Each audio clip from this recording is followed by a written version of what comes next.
Muy buenas tardes, ya casi noches aquí en España. Les saluda el doctor Pastor José Patricio Aburto Espinosa y ahora pues con una importante charla acerca de Israel y sobre todo del Monte del Templo, ¿no? Que tuve la bendición de conocer hace un año y que les voy a compartir a ustedes por qué nació esa idea del templo, de dónde vino, a dónde Dios decidió construirla, quién tenía que hacer eso y bueno, para qué sirve y cuál es el estado actual.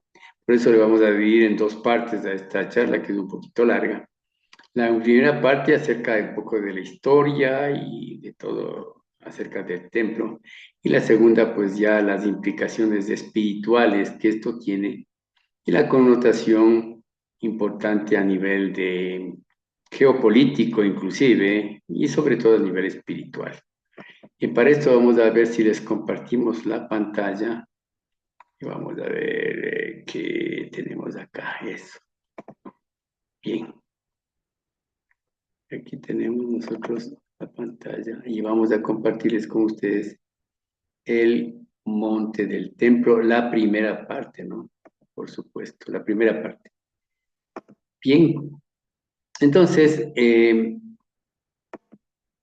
como les había dicho yo, les confieso pues que para mí fue un impacto el saber que este monte está al momento actual custodiado por Cisjordania, por los musulmanes, en definitiva. Bien, antes de empezar, oremos. Gracias, Señor, te damos por este día, por esta tarde, por esta noche.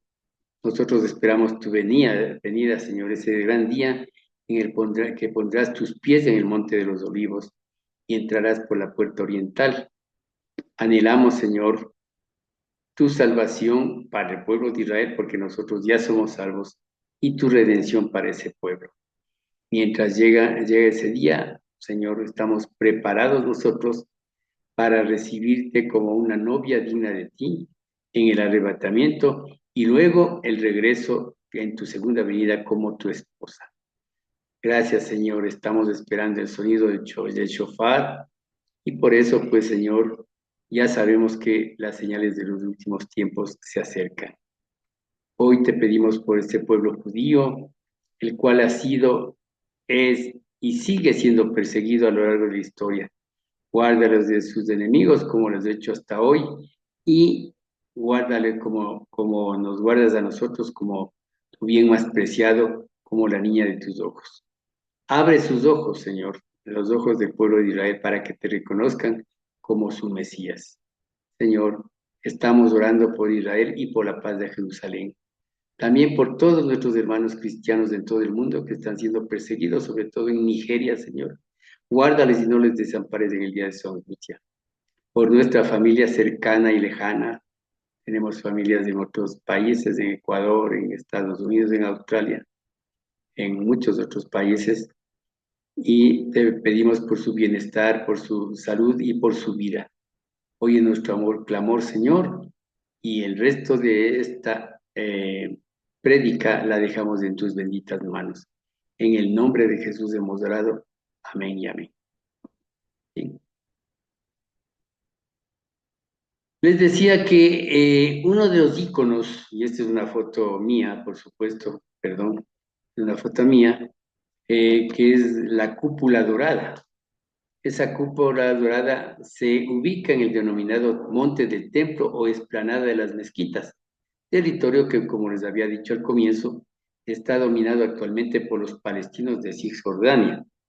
Y ellos obviamente son musulmanes, es decir, de la religión del Islam, que más tarde vamos a hablar también un poco, de la cual vamos a hablar un poco también. Vamos a estudiar este video sobre cómo comenzó el templo y a raíz de esa decisión, cuáles han sido las implicaciones históricas, geográficas y todo, sobre todo espirituales o la disputa de este minúsculo territorio que tiene, sin embargo, una importancia trascendental para judíos, cristianos y musulmanes de todo el mundo, ¿no? Por favor, suscríbete al canal y deja tu link, lo que nos favorece para crecer y para llevar mucho más la palabra de Dios a las personas que más la necesitan. En mi libro, Riquezas en Cristo, ¿no? Aquí en este libro que lo he publicado y cuyo link después les vamos a poner, tengo un capítulo entero dedicado al pueblo de Israel, el pueblo escogido por Dios, del cual pues vamos a hablar también acerca de su papel en este templo. Y todo con la Biblia, la palabra de Dios. Nada de lo que digamos aquí es palabra de hombre, todo es palabra de Dios, porque nuestra palabra no vale nada. La palabra de Dios, en cambio, vale todo. Así que por favor les ruego que me apoyen comprándolo ese libro en Amazon, ¿no? Para la difusión del Evangelio de Jesucristo, porque ahí está un capítulo entero también consagrado al pecado, a la posición del hombre delante de Dios, y otro a la salvación. ¿Cómo se puede ser salvo? Es muy fácil, pero obviamente se necesita de mucha humildad, se necesita de mucho arrepentimiento y se necesita sobre todo de mucha fe. Bien, con estos antecedentes, pues vamos a continuar acerca de nuestro tema, que es el monte del templo, el templo que fue fabricado en homenaje a Dios. En primer lugar, ¿qué significa edificar la casa para Jehová? En el lenguaje bíblico, casa se refiere al templo, al lugar donde Dios habitaría simbólicamente entre su pueblo. Es una casa. Ese es el templo, es la casa de Dios, ¿ya?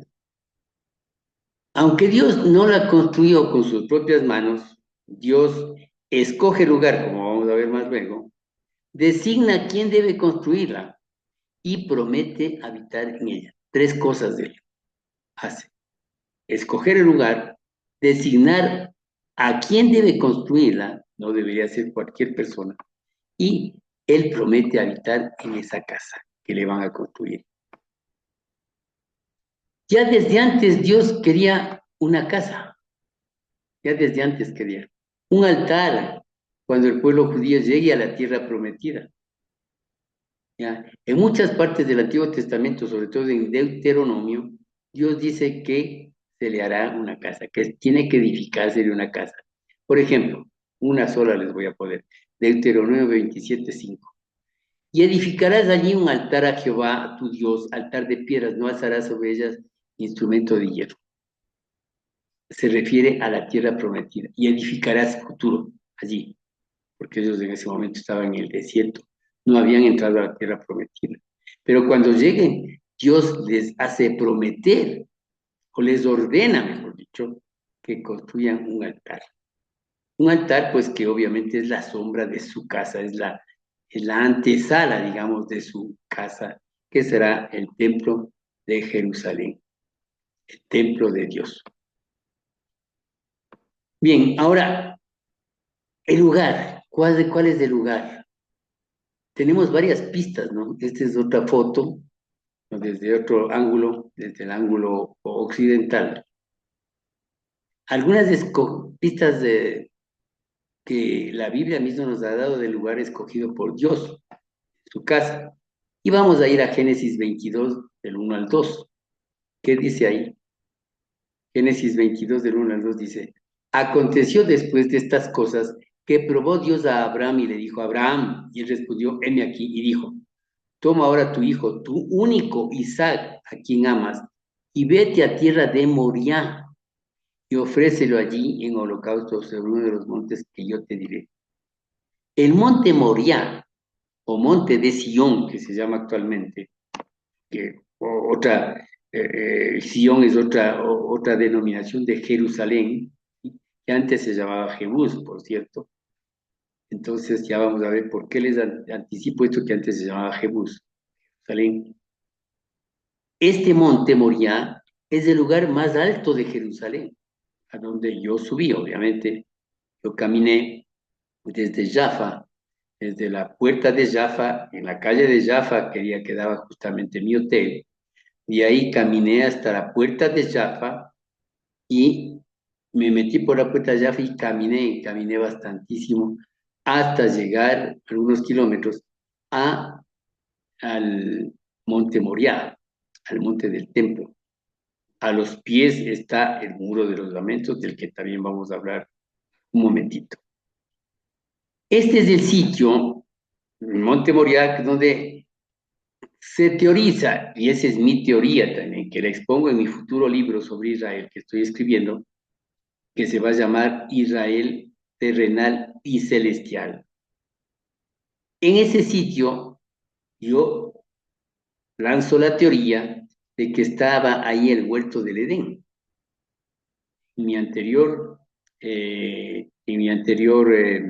video, que se llama Jesucristo, el agua de la vida, ahí explico yo por qué yo afirmo tal cosa. Pero como no es ese tema ahora, vamos a continuar. Entonces, este es el sitio donde estaba el huerto del Edén y también la roca en la cual Abraham casi sacrifica a su hijo Isaac, pero el ángel le detuvo. Este famosa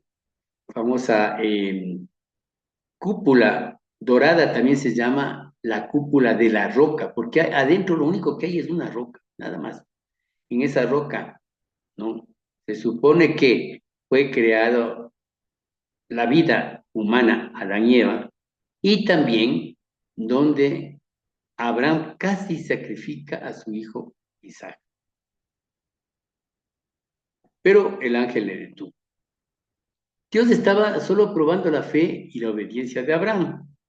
Aquí en esta fe ciega, perdón, le fue contada por justicia, tal como a nosotros, sus descendientes. Somos descendientes de Abraham. Pertenecemos por eso a la Jerusalén celestial.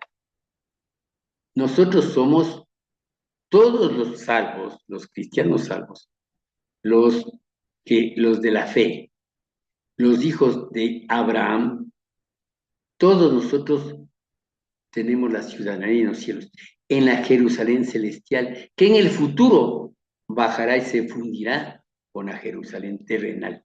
Por eso yo hablo en mi libro Israel terrenal y celestial.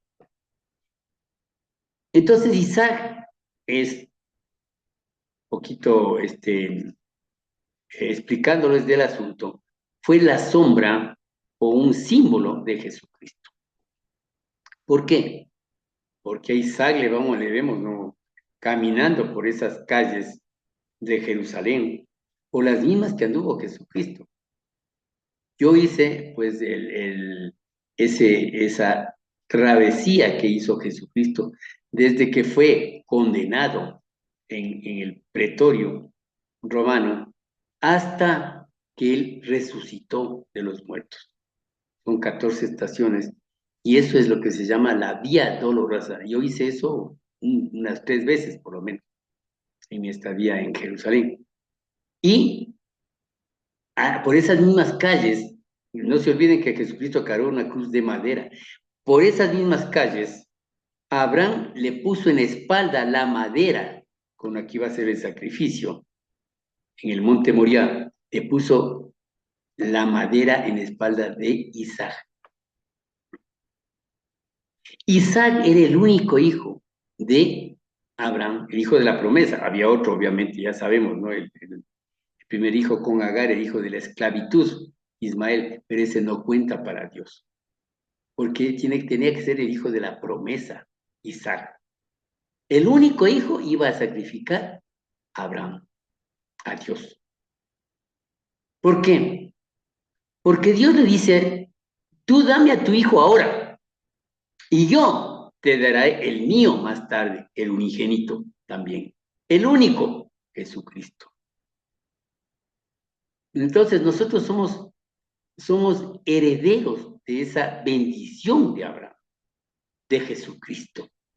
Somos herederos, dice la palabra, y coherederos con Jesucristo. Así es que, qué hermoso saber que Abraham tuvo fe y le iba a entregar a su único hijo, pero porque él sabía que Dios es poderoso, omnipotente, como para resucitarle a su hijo Isaac en este caso. No tuvo necesidad de matarle, porque Dios ya comprendió que tenía tremenda fe. Pero, en cambio, su hijo Jesucristo, el unigénito hijo del Padre, sí murió por todos nuestros pecados y por los pecados de todo el mundo. Pero él resucitó y le venció a la muerte. Y por eso nosotros fuimos justificados. Bien, entonces, aquí, digamos, el antecedente es que lamentablemente, el rey David, estamos hablando muchos años más tarde, ¿no? Que Abraham.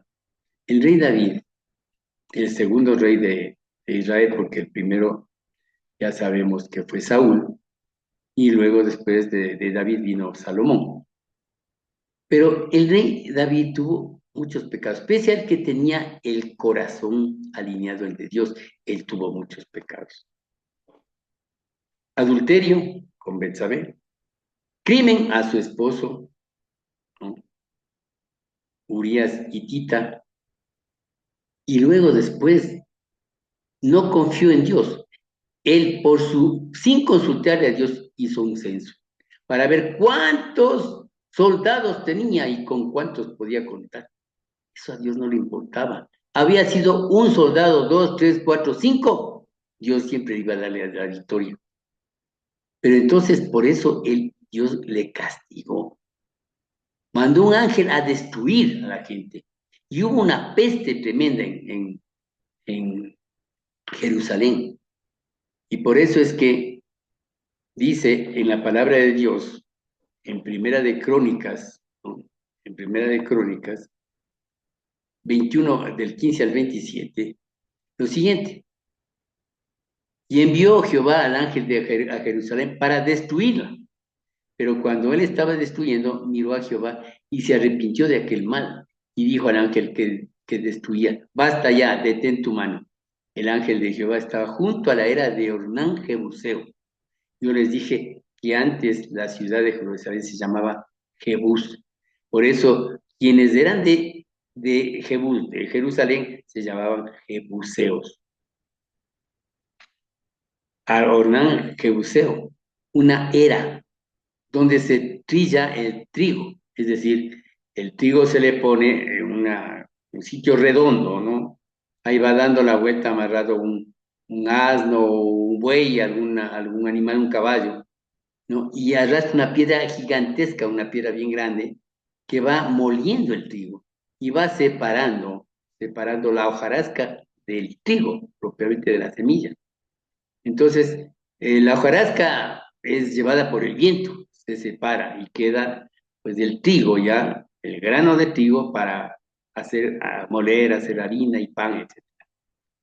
Eso es la era. Y alzando David sus ojos, vio al ángel de Jehová que estaba entre el cielo y la tierra, con una espada desnuda en su mano, extendida contra Jerusalén. Entonces David y los ancianos se postraron sobre sus rostros cubiertos de cilicio. Y dijo David a Dios, ¿no soy yo el que hizo contar al pueblo? Yo mismo soy el que pequé, ¿no? Y ciertamente he hecho mal, pero estas ovejas, ¿qué han hecho? Jehová Dios mío, sea ahora tu mano contra mí y contra la casa de mi padre, y no venga la peste sobre tu pueblo. Y el ángel de Jehová ordenó a Gad, que era un profeta, que dijese a David que subiese y construyese un altar a Jehová en la era de Ornán Jebuseo. Entonces David subió conforme a la palabra que Gad le había dicho en nombre de Jehová. Y volviéndose Ornán vio al ángel, por lo que se escondieron 4 hijos suyos que con él estaban. Y Ornán trillaba el trigo. Aquí está claramente, ¿no? Sigamos. El 21. Y viniendo David a Ornán, miró Ornán y vio a David. Y saliéndole de la era se postró en tierra ante David. Entonces dijo David a Ornán, Dame este lugar de la era para que edifique un altar a Jehová. Dámelo por su cabal precio para que cese la mortandad en el pueblo. Y Ornán respondió a David, tómala para ti, y haga mi señor el rey lo que bien le parezca. Y aún los bueyes daré para el holocausto, y los trillos para leña, y trigo para ofrenda, yo lo doy todo. Quería dar todo gratis. Entonces el rey David dijo a Ornán, no, sino que efectivamente la compraré por su justo precio, porque no tomaré para Jehová lo que es tuyo, ni sacrificaré holocausto que nada me cueste. Y dio David a Ornán por aquel lugar el peso de 600 ciclos de oro. Y edificó allí David un altar a Jehová, en el que ofreció holocaustos y ofrendas de paz, e invocó a Jehová, quien le respondió por fuego desde los cielos en el altar del holocausto. Entonces Jehová abrió al ángel, y éste volvió su espada a la vaina. Entonces Dios le dijo, mira, has hecho mal, pero él, después de haber pecado, habiendo hecho un censo, ¿no? A Israel, Dios le envió una plaga como castigo. Y el ángel del Señor se detuvo justo en la era de Ornán Jebuseo. El profeta Gad le dice a David que construyera allí un altar para Dios. Entonces, David le compró, le querían dar gratis, pero él dijo, no, yo no quiero nada que sea gratis, todo tiene que ser comprado por su justo precio para poder yo darle hacer un sacrificio a Dios en el altar. Entonces le compró por 600 ciclos de oro y ofreció sacrificios, con todo, con ganado, con todo, ¿no? Porque hay otro sitio en la Biblia en donde está por 500 ciclos de plata, pero eso era solamente, digamos, el simple terreno, nada más, y nada más. Este lugar, pues, fue identificado como el Monte Moriah, donde más tarde se construiría el templo. Bien, entonces,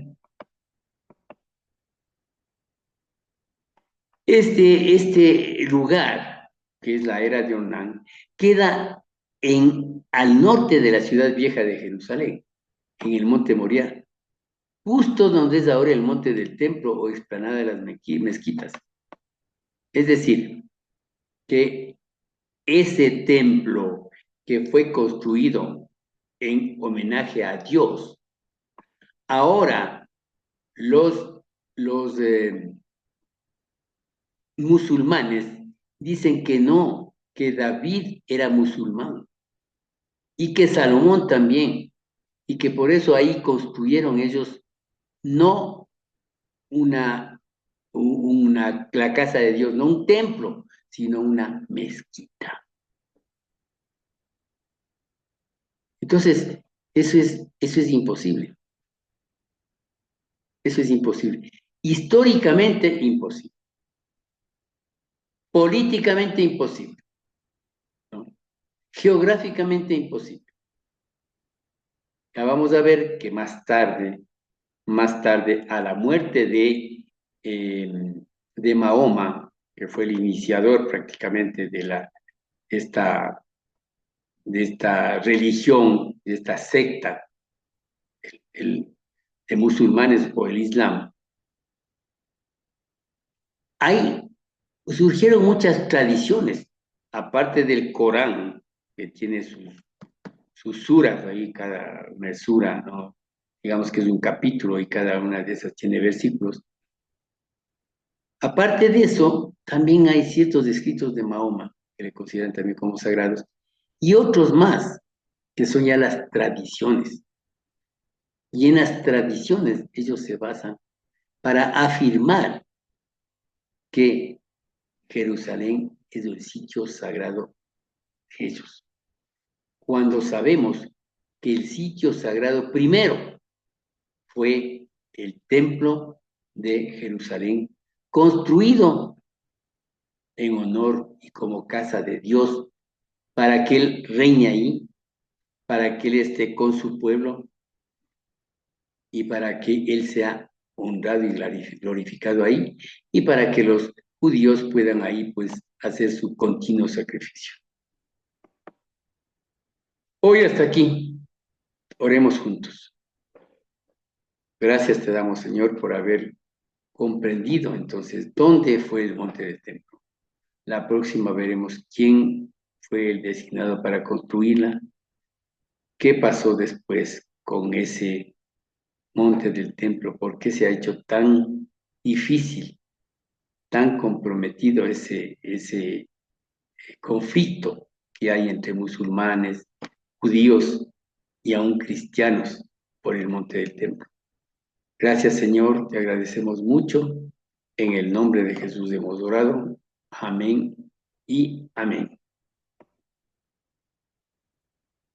Muchas gracias, les agradezco. No se olviden de poner el like y también no se olviden de